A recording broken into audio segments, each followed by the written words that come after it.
Ayub pasal 20. Pendapat Sofar bahwa sesudah kemujuran sebentar, orang fasik akan binasa. Maka Sofar orang Naama menjawab, oleh sebab itulah pikiran-pikiranku mendorong aku menjawab, karena hatiku tidak sabar lagi. Ku dengar teguran yang menghina aku. Tetapi yang menjawab aku ialah akal budi yang tidak berpengertian. Belumkah engkau mengetahui semuanya itu sejak dahulu kala? Sejak manusia ditempatkan di bumi, bahwa sorak-sorai orang fasik hanya sebentar saja, dan sukacita orang durhaka hanya sekejap mata. Walaupun keangkuhannya sampai ke langit, dan kepalanya mengenai awan, namun seperti tahinya, ia akan binasa untuk selama-lamanya.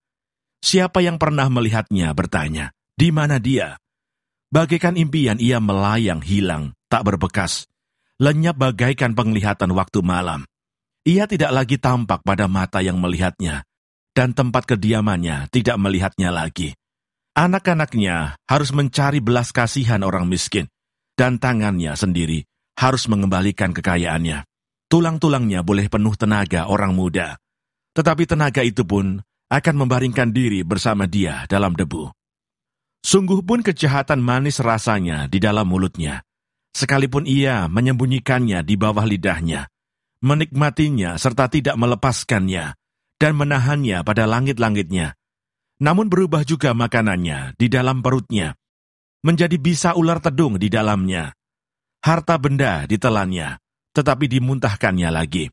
Allah yang mengeluarkannya dari dalam perutnya, bisa ular tedung akan diisapnya. Ia akan dibunuh oleh lidah ular. Ia tidak boleh melihat batang-batang air. Dan sungai-sungai yang mengalirkan madu dan dadih, ia harus mengembalikan apa yang diperolehnya dan tidak mengecapnya. Ia tidak menikmati kekayaan hasil dagangnya, karena ia telah menghancurkan orang miskin dan meninggalkan mereka terlantar. Ia merampas rumah yang tidak dibangunnya. Sesungguhnya ia tidak mengenal ketenangan dalam batinnya, dan ia tidak akan terluput dengan membawa harta bendanya. Suatu pun tidak luput daripada lahapnya. Itulah sebabnya kemujurannya tidak kekal. Dalam kemewahannya yang berlimpah-limpah, ia penuh khawatir. Ia ditimpa kesusahan dengan sangat dahsyatnya.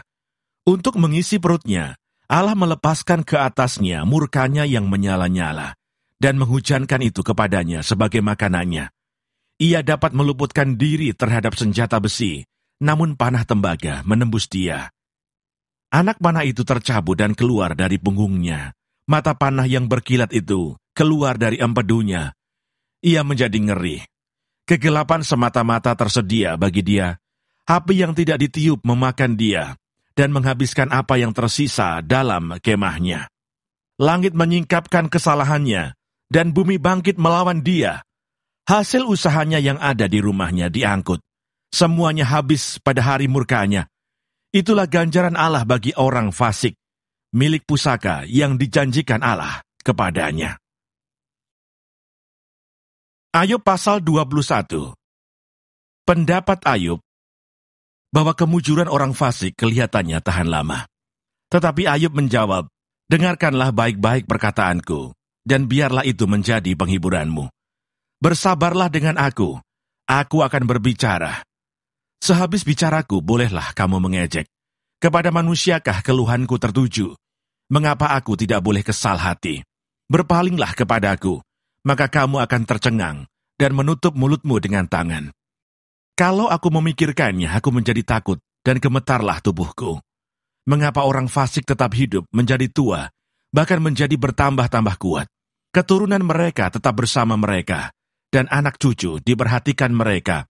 Rumah-rumah mereka aman, tak ada ketakutan. Pentung Allah tidak menimpa mereka. Lembu jantan mereka memacek dan tidak gagal. Lembu betina mereka beranak dan tidak keguguran. Kanak-kanak mereka dibiarkan keluar seperti kambing domba. Anak-anak mereka melompat-lompat. Mereka bernyanyi-nyanyi dengan iringan rebana dan kecapi, dan bersukaria menurut lagu seruling. Mereka menghabiskan hari-hari mereka dalam kemujuran, dan dengan tenang mereka turun ke dalam dunia orang mati. Tetapi kata mereka kepada Allah, pergilah dari kami tidak suka mengetahui jalan-jalanmu. Yang Maha Kuasa itu apa? sehingga kami harus beribadah kepadanya. Dan apa manfaatnya bagi kami kalau kami memohon kepadanya? Memang kemujuran mereka tidak terletak dalam kuasa mereka sendiri. Rancangan orang fasik adalah jauh daripadaku. Betapa sering pelita orang fasik dipadamkan. Kebinasaan menimpa mereka dan kesakitan dibagikan Allah kepada mereka dalam murkanya. Mereka menjadi seperti jerami di depan angin, seperti sekam yang diterbangkan badai. Bencana untuk dia disimpan Allah bagi anak-anaknya. Sebaiknya orang itu sendiri diganjar Allah supaya sadar. Sebaiknya matanya sendiri melihat kebinasaannya, dan ia sendiri minum dari murka yang maha kuasa. Karena peduli apa ia dengan keluarganya sesudah ia mati, bila telah habis jumlah bulannya. Masakan kepada Allah diajarkan orang pengetahuan, kepada Dia yang mengadili mereka yang di tempat tinggi, yang seorang mati dengan masih penuh tenaga. Dengan sangat tenang dan sentosa, pinggangnya gemuk oleh lemak, dan sumsum tulang-tulangnya masih segar. Yang lain mati dengan sakit hati, dengan tidak pernah merasakan kenikmatan. Tetapi sama-sama mereka terbaring di dalam debu, dan berenga-berenga berkeriapan di atas mereka.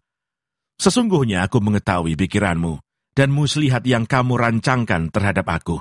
Katamu, di mana rumah penguasa? Di mana kemah tempat kediaman orang-orang fasik? Belum pernahkah kamu bertanya-tanya kepada orang-orang yang lewat di jalan? Dapatkah kamu menyangkal petunjuk-petunjuk mereka, bahwa orang jahat terlindung pada hari kebinasaan, dan diselamatkan pada hari murka Allah? Siapa yang akan langsung menggugat kelakuannya, dan mengganjar perbuatannya?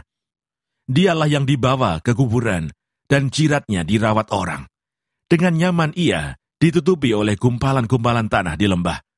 Setiap orang mengikuti dia, dan yang mendahului dia tidak terbilang banyaknya. Alangkah hampanya penghiburanmu bagiku. Semua jawabanmu hanyalah tipu daya belaka. Ayub pasal 22. Elifas menganjurkan supaya Ayub bertobat daripada dosanya yang besar. Maka Elifas orang Teman menjawab, apakah manusia berguna bagi Allah?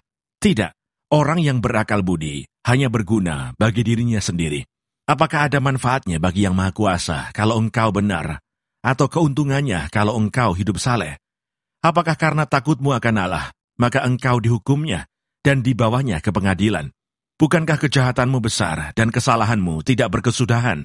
Karena dengan sewenang-wenang, engkau menerima gadai dari saudara-saudaramu dan merampas pakaian orang-orang yang melarat. Orang yang kehausan tidak kau beri minum air, dan orang yang kelaparan tidak kau beri makan. Tetapi orang yang kuat, dialah yang memiliki tanah, dan orang yang disegani, dialah yang mendudukinya.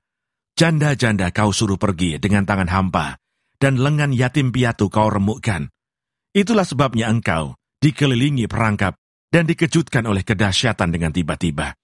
Terangmu menjadi gelap, sehingga engkau tidak dapat melihat, dan banjir meliputi engkau. Bukankah Allah bersemayam di langit yang tinggi? Lihatlah bintang-bintang yang tertinggi, betapa tingginya. Tetapi pikirmu, tahu apa Allah? Dapatkah ia mengadili dari balik awan-awan yang gelap? Awan meliputi dia, sehingga ia tidak dapat melihat. Ia berjalan-jalan sepanjang lingkaran langit. Apakah engkau mau tetap mengikuti jalan lama yang dilalui orang-orang jahat? Mereka yang telah direnggut sebelum saatnya, yang alasnya dihanyutkan sungai. Mereka yang berkata kepada Allah, pergilah daripada kami, dan Yang Maha Kuasa dapat berbuat apa terhadap kami. Namun dialah juga yang memenuhi rumah mereka dengan segala yang baik. Tetapi rancangan orang fasik adalah jauh daripadaku. Hal itu dilihat oleh orang benar dan mereka bersukaria. Orang yang tidak bersalah mengolok-olok mereka. Sungguh lawan kami telah dilenyapkan, dan peninggalan mereka telah habis dimakan api. Berlakulah ramah terhadap dia, supaya engkau tentram, dengan demikian engkau memperoleh keuntungan. Terimalah apa yang diajarkan mulutnya, dan taruhlah firman-Nya dalam hatimu. Apabila engkau bertobat kepada Yang Maha Kuasa dan merendahkan diri, apabila engkau menjauhkan kecurangan dari dalam kemahmu, membuang biji emas ke dalam debu, emas Ofir ke tengah batu-batu sungai, dan apabila Yang Maha Kuasa menjadi timbunan emasmu dan kekayaan perakmu, maka sungguh-sungguh engkau akan bersenang-senang karena Yang Maha Kuasa dan akan menengadah kepada Allah. Jikalau engkau berdoa kepadanya, Ia akan mengabulkan doamu, dan engkau akan membayar nazarmu. Apabila engkau memutuskan berbuat sesuatu, maka akan tercapai maksudmu, dan cahaya terang menyinari jalan-jalanmu. Karena Allah merendahkan orang yang angkuh, tetapi menyelamatkan orang yang menundukkan kepala. Orang yang tidak bersalah diluputkannya. Engkau luput karena kebersihan tanganmu.